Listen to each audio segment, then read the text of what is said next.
તો બનાસકાંઠા જિલ્લાના બાબરમાં કાયદો અને વ્યવસ્થા કથળતી હોય તેવા દ્રશ્યો સામે આવ્યા છે, જ્યાં વાવ સર્કલ ઉપર એકાએક બે જૂથો વચ્ચે મારામારીની ઘટના બની છે, જ્યાં બે જૂથો ધોકા તેમજ લાકડીઓ લઈ સામસામે આવી જતા ધીંગાણું ખેલાયું હતું। જ્યાં ધીંગાણું ખેલાતા નાસભાગ મચી જવા પામી હતી, ત્યારે બાબર તાલુકાના ખડોસણના સંગ્રામજી ઠાકોર પરિવારના સભ્યો અને બાબર દરબાર સમાજના યુવાનો વચ્ચે ગાડીની સાઈડ કાપવા બાબતે ઝઘડો થયો હતો અને જે ગત સાંજે ઝઘડાએ વિકરાળ સ્વરૂપ ધારણ કર્યું હતું।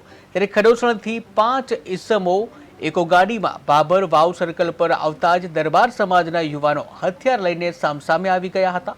ત્યારે એકબીજા ઉપર તૂટી પડતા ફિલ્મી દ્રશ્યો સર્જાયા હતા, જેમાં ખડોસણથી આવેલ 5 સભ્યો પર ટોળું તૂટી પડતા લોહી લુહાણ હાલતમાં રોડ ઉપર પટકાયા હતા અને બાબર હાઈવે ઉપર નાસભાગ જવાના જે દ્રશ્યો સામે આવ્યા હતા, નાસભાગ મચી જવા પામી હતી। ત્યારે જીવલેણ હુમલો કરી હુમલાખોરો નાસી છૂટ્યા હતા।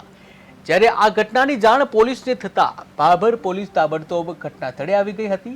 તમામ ઘાયલ ઠાકોર સમાજના 5 ઇસમોને 108 મારફતે બાબર સરકારી હોસ્પિટલ ખાતે સારવાર અર્થે ખસેડવામાં આવ્યા હતા, જ્યાં ઘાયલો પૈકી 3 ઇસમોને માથાના ભાગે ગંભીર ઇજાઓ પહોંચતા પ્રાથમિક સારવાર આપી વધુ સારવાર અર્થે પાટણના ધારપુર ખાતે ખસેડવામાં આવેલ છે। જ્યારે 2 ઘાયલ લોકોની બાબર ખાતે સારવાર ચાલી રહી છે।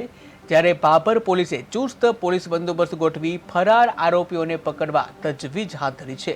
ત્યારે ઠાકોર સમાજના લોકો ઉપર હુમલો થતા ઠાકોર સમાજના લોકો ધારાસભ્ય સ્વરૂપજી ઠાકોર પોલીસ સ્ટેશન પહોંચ્યા હતા।